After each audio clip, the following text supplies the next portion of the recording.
मुस्कुराना भी सदका है। दोनों जहानों के सरदार ने फरमाया मुस्कुराना भी सदका है। आए हम भी किसी के लिए मुस्कुराहट का जरिया बने। बीवी को मोहब्बत से नवाला देना।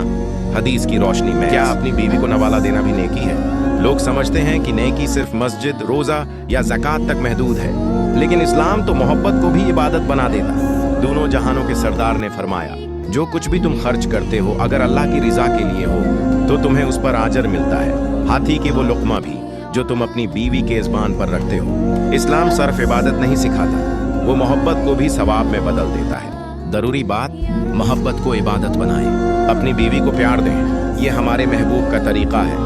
अच्छी औरत बदतरीन मर्द को खुश अखलाक बना देती है और कभी कभी खुश अखलाक मर्द को बदतरीन औरत बद अखलाक बना देती है। अल्लाह तुम सबको अच्छी अखलाक वाली खानदानी शादी नसीब करे। तुम्हारा अपने भाई के चेहरे पर मुस्कुरा देना भी सदका है। ये हदीस हमें सादा और छोटे अमाल की अहमियत सिखाती है।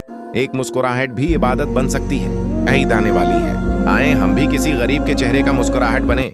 नदी के किनारे एक गाय मटके में पानी भरती है और उसे अपने सिर पर रखकर वापस आ रही होती है। रास्ते में कुछ शरारती बंदर उसका मटका छीनकर पानी गिरा देते हैं और उसे तंग करते हैं। गाय यह वाकया अपने बैल को सुनाती है। बैल गुस्से में बंदरों को ढूंढता है और उनसे पानी से भरे मटके गाय के घर तक पहुंचाने को कहता है। अब बंदरों का समूह पानी का मटका लेकर गाय के घर पहुंच जाता है और उससे माफी मांगता है। दोस्तों, बैल की बहादुरी के लिए एक लाइक तो बनता है। ये एक लड़का है जिसका नाम उमर है। ये एटीएम मशीन को उसने जब देखा इससे पैसे निकल रहे थे तो ये बहुत ही हैरान हो गया और ये जिंदगी में पहली बार एटीएम मशीन में गया था। मुझे इस लड़के को देखकर बहुत हंसी आई है। ये बहुत अजीब अजीब अरकान कर रहा था। आप लोगों को कैसे लगा उसको देखकर? ये काला घोड़ा मधुमक्खियों के छत्ते से शहद को खा रहा होता है। तभी घोड़े के पीछे मधुमक्खियों का झुंड पीछे पड़ जाता है, जिससे घोड़ा चिल्लाते हुए भागता है। लेकिन घोड़ा दर्द के मारे एक जगह बैठ जाता है और बहुत चिल्लाता है। तभी एक व्यक्ति वहां से गुजरता है और घोड़े को देखकर घबरा जाता है और रेस्क्यू टीम को फोन कर देता है। फिर रेस्क्यू टीम घोड़े को बचाने आती है और रेस्क्यू टीम घोड़े के शरीर पर एक दवा को छिड़कने लगती है। फिर धीरे धीरे मधुमक्खियां घोड़े के शरीर से भागने लगती है और घोड़ा को रेस्क्यू टीम बचा लेती है। ये क्या अभी तक आप लोगों ने इस घोड़े के लिए सब्सक्राइब नहीं किया?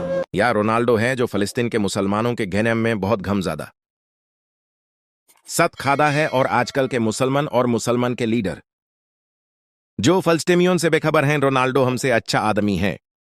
हाँ, यह मुसलमान न होने के बावजूद फलस्तीनियों के इस मुसीबत में उनके एक बिल्ली है जो फिलिस्तीन में मुसलमानों की मदद के लिए वहां जाने के बाद फलस्तीन के मुसलमान खत्म हो चुके हैं। तो क्योंकि मुसलमान और मुसलमान की हुक्मरान सोए हुए दी, इसके बाद बिल्ली एक खामोश की जगह पर बैठकर मुसलमानों के लिए दुआ करने लगी। तमाम मुसलमानों से दरखास्त है, जरूर करो।